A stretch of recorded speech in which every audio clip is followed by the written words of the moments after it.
Tout artefact mis au jour par un archéologue ou tout autre individu constitue un lien tangible avec notre passé, une fenêtre ouverte sur l'histoire, nous permettant d'en apprendre davantage sur nos lointains ancêtres et d'établir un lien avec ceux qui ont foulé cette terre bien avant nous.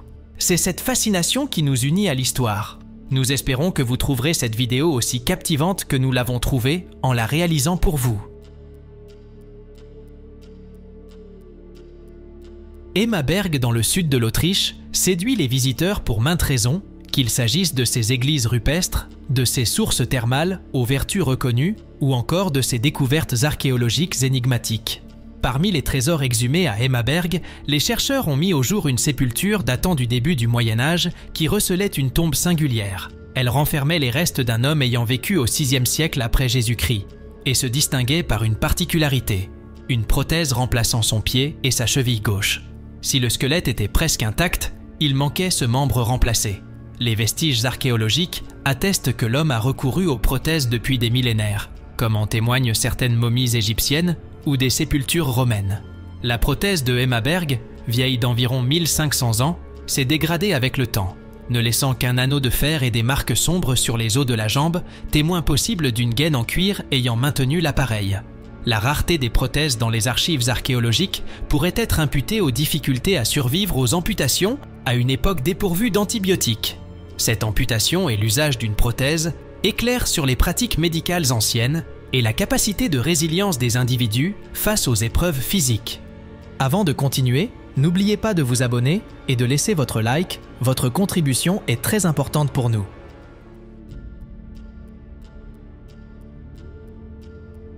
Que pourriez-vous offrir à un général ayant orchestré l'une des plus vastes offensives jamais lancées par la Grande-Bretagne?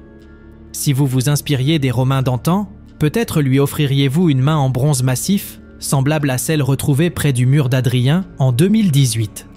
Cette main date d'une imposante incursion romaine en Écosse en l'an 210, où 50 000 légionnaires pénétrèrent le pays, combattant jusqu'à Aberdeen et décimant des milliers de membres des tribus autochtones écossaises. Cette campagne revêtait une importance capitale pour les Romains, à tel point que l'empereur Septime Sévère prit la tête des troupes en personne. Convaincu que les chefs des tribus écossaises avaient rompu un traité de paix, il se lança dans cette conquête pour leur infliger une leçon mémorable.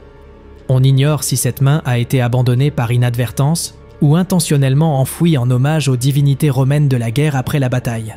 Si tel était le cas, elle rejoindrait la myriade d'offrandes votives similaires déposées à Vindolanda.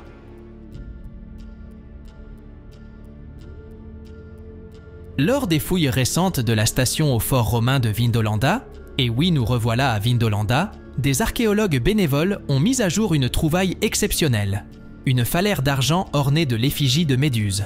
Les phalaires, ces ornements en forme de disque, ornaient les cuirasses des légionnaires romains durant les parades. Celle-ci représente avec une saisissante acuité le visage terrifiant de Méduse, avec ses cheveux faits de serpents et ses yeux ensorcelants. Cette découverte vient enrichir le patrimoine déjà riche de Vindolanda, témoin de la construction de 9 forts, qu'ils soient de bois ou de pierre, s'étendant des années 85 à 370. Situé près du mur d'Adrien en Grande-Bretagne, le site offre un précieux témoignage sur la vie frontalière et a révélé des artefacts remarquables tels que des chaussures bien conservées, des textiles, des objets en bois, ainsi que les célèbres tablettes de Vindolanda, les plus anciens documents conservés en Grande-Bretagne. Outre la phalaire en argent, les fouilles de cette saison ont mis en lumière d'autres traces de la vie militaire. Pointe de lance, javelot, céramique, une perle, un fibule en forme d'arc, une gaine en alliage cuivré et un sabot de bain en bois étonnamment bien conservé. Ces trouvailles exceptionnelles sont actuellement en cours de conservation au laboratoire de Vindolanda et seront présentées lors de la prochaine exposition de 2024 consacrée aux découvertes récentes. Au cours des dernières années, les archéologues se sont penchés sur les fouilles de l'antique cité turque de Satala. De nombreux trésors ont été exhumés et, au début du mois de juin de 2022, ils ont été récompensés par la mise au jour d'une ceinture en bronze urartienne. Cet objet aurait appartenu à un guerrier urartien ayant vécu entre 2600 et 2900 ans auparavant. Et sa singularité réside dans le fait que seuls quelques fragments ont survécu au temps. Les pièces restantes, trouvées dans une tombe élaborée, portent distinctement l'empreinte de l'art urartien. grâce aux gravures représentant le dieu urartien Aldi. Sa découverte aurait été prodigieuse où qu'elle ait eu lieu, mais son emplacement revêt une importance particulière. C'est le premier indice montrant que les frontières de l'antique royaume d'Urartu s'étendaient jusqu'à Kanesh, au nord. Jusqu'à cette trouvaille, les historiens étaient convaincus que le royaume n'avait pas étendu ses limites jusqu'à la région de la mer Noire. Ils devront désormais reconsidérer cette position. Il est souvent dit que les plus belles découvertes sont celles qui remettent en question notre compréhension de l'histoire. Et celle-ci en est l'exemple parfait. Nous demeurons en Angleterre, où un exceptionnel trésor d'étain romain a été mis à jour à Hoxton, dans l'ouest du Suffolk, éclairant ainsi les pratiques des banquets communautaires et possiblement un symbolisme chrétien du IVe siècle. Découvert par le prospecteur Martin White lors d'une session de détection en septembre 2022, ce trésor se compose d'une accumulation d'assiettes et de plats, agrémentés de bols plus petits et d'une coupe, tous fusionnés par la corrosion. Ces fragiles récipients ont nécessité une minutieuse séparation et conservation par les archéologues du Conseil du comté du Suffolk. Le tas principal a dévoilé 5 assiettes et plats imbriqués, tandis que les ensembles avoisinants renfermaient des bols et récipients, certains arborant de délicats ornements et motifs en relief. Les bords octogonaux sur 2 bols suggèrent une possible allusion chrétienne, bien que des recherches supplémentaires soient requises pour étayer cette hypothèse. Bien qu'il ne soit pas officiellement reconnu comme un trésor en raison du caractère non précieux de l'étain, cet ensemble revêt une importance archéologique considérable. Le propriétaire du domaine de Hoxton, le duc de Grafton, a généreusement fait don de ce trésor au musée et village anglo-saxon de West Stow, où il demeure exposé jusqu'à janvier 2024. Cette découverte majeure offre des éclairages sur les coutumes romaines de banquet et les influences culturelles de cette époque. Lorsqu'un objet est doré, il acquiert immédiatement une valeur accrue et une allure plus prestigieuse. Nos ancêtres, en apposant des feuilles d'or sur leurs vêtements ou parures, cherchaient souvent à paraître plus majestueux. Dans cette optique, nous pouvons supposer que le propriétaire de ces chaussures marron, ornées d'or, avait une haute estime de sa propre personne. Ces chaussures furent découvertes lors de fouilles d'une tombe à chambre à Naju, en Corée du Sud, en octobre 2014. L'identité de l'occupant de la tombe demeure mystérieuse, mais ce dernier résida durant l'ère du royaume de Baekje et fut inhumé au 7e siècle. Outre leur parure d'or, les chaussures sont ornées de motifs de dragon, de lotus et de lutin. Elles sont un ravissement pour les yeux, bien qu'elles eussent été sans doute peu pratiques à porter. Les historiens n'écartent pas l'idée qu'elles aient été spécialement conçues pour l'inhumation. Parmi les autres objets funéraires découverts dans cette tombe, citons des boucles d'oreilles, des céramiques, des coussins en pierre, un harnais et des pointes de flèches. Il est manifeste que ce fut un personnage d'une grande envergure, rendant d'autant plus frustrant le fait qu'aucune inscription permettant son identification n'ait été laissée avant que la tombe ne soit scellée. Ce minuscule autel d'offrande, mesurant approximativement 25 par 10 cm, renferme une histoire riche et profondément significative de l'ancienne Égypte. Mise au jour lors des fouilles de William Matthew Flinders Petrie à Gurob, un ancien complexe accueillant femmes et progénitures de la royauté pendant la période du Nouveau Royaume, vers 1400 à 1200 avant notre ère, il nous donne des aperçus captivants sur les existences de la reine Tillé et d'Amenhotep III. Les gravures sur l'autel dévoilent que la reine Tillé résida à Gurob en tant que reine-mère à la suite du trépas de son époux. Les inscriptions hiéroglyphiques manifestent des offrandes à Osiris, l'auguste souverain de l'Occident et maître de l'éternité, au nom de la puissance vitale royale d'Amenhotep. De manière notable, la reine Tillé dédia cet autel à son frère, son bien-aimé, le Dieu parfait.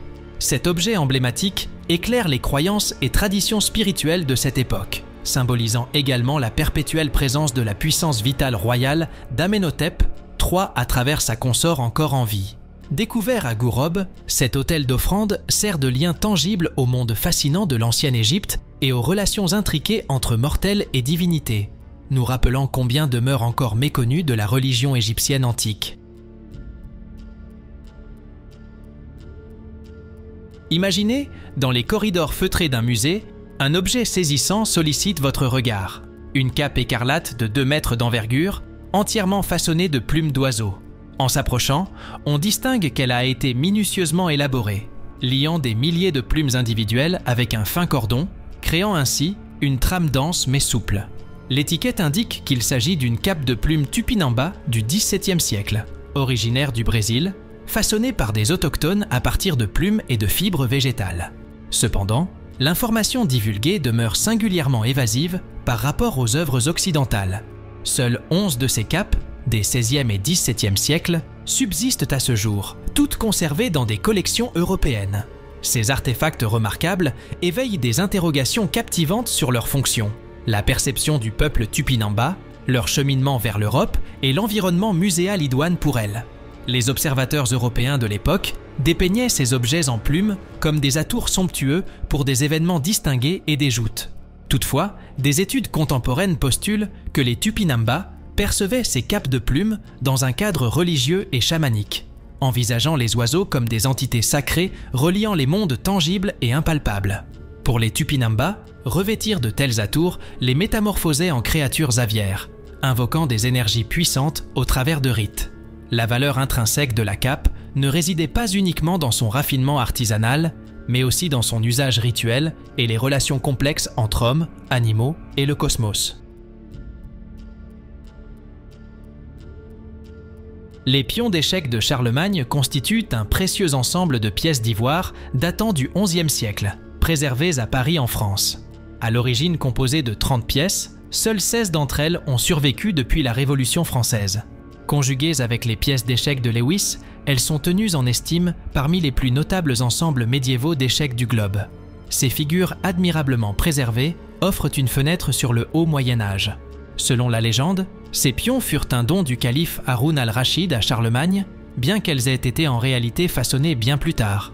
On pense qu'elles ont été sculptées à Salerne en Italie entre 1050 et 1100. Ces pièces présentent des gravures méticuleuses et s'élèvent jusqu'à 15 cm. Les rois pèsent presque 1 kg et 125 grammes. Quelques figures conservent encore des traces de pigmentation rouge. Parmi ces pièces d'exception, 4 éléphants se distinguent, incarnant ceux qui seraient aujourd'hui dénommés les fous dans la terminologie actuelle des échecs. Les figures humaines arborent des atours de style normand, fusionnant des influences artistiques européennes, arabes, islamiques et byzantines. Les pièces subsistantes comprennent des rois, des reines, des tours, des cavaliers, des fous et un pion. Une pièce supplémentaire, un grand éléphant dénommé l'éléphant de Charlemagne, fait partie de l'ensemble mais n'est pas répertorié comme une pièce de jeu, et sa fonction demeure mystérieuse. L'homme blessé est un illustre schéma chirurgical qui a vu le jour entre les XIVe et XVe siècles dans les manuscrits médicaux européens. Il servait de guide visuel pour divers maux et traumatismes, guidant les lecteurs vers les traitements appropriés, inscrits dans le texte adjacent. Ce diagramme a connu une diffusion accrue lorsqu'il a été inclus dans le Fasciculus Medicinae vénitien, l'un des premiers recueils médicaux imprimés en Europe en 1491. Il continua d'apparaître dans diverses publications jusqu'au XVIIe siècle et est depuis devenu une icône de la culture populaire. La représentation de l'homme blessé dépeint un homme parsemé d'une myriade de blessures, incluant des coupures, des ecchymoses, des éruptions, des égratignures d'épines et des morsures de créatures venimeuses. L'abdomen diaphane de la figure révèle divers organes en filigrane. Dans les éditions antérieures, des annotations et des inscriptions entouraient la figure pour indiquer où trouver des procédures spécifiques dans le traité joint. Malgré les traumatismes illustrés, l'homme blessé se tient fier et plein de vitalité, soulignant sa vocation à éclairer et célébrer les remèdes et traitements de l'époque. Le schéma a été évoqué dans diverses œuvres culturelles, dont le roman Dragon Rouge de Thomas Harris et la série télévisée Hannibal. Il figure également sur les armoiries du Collège royal de médecine d'urgence.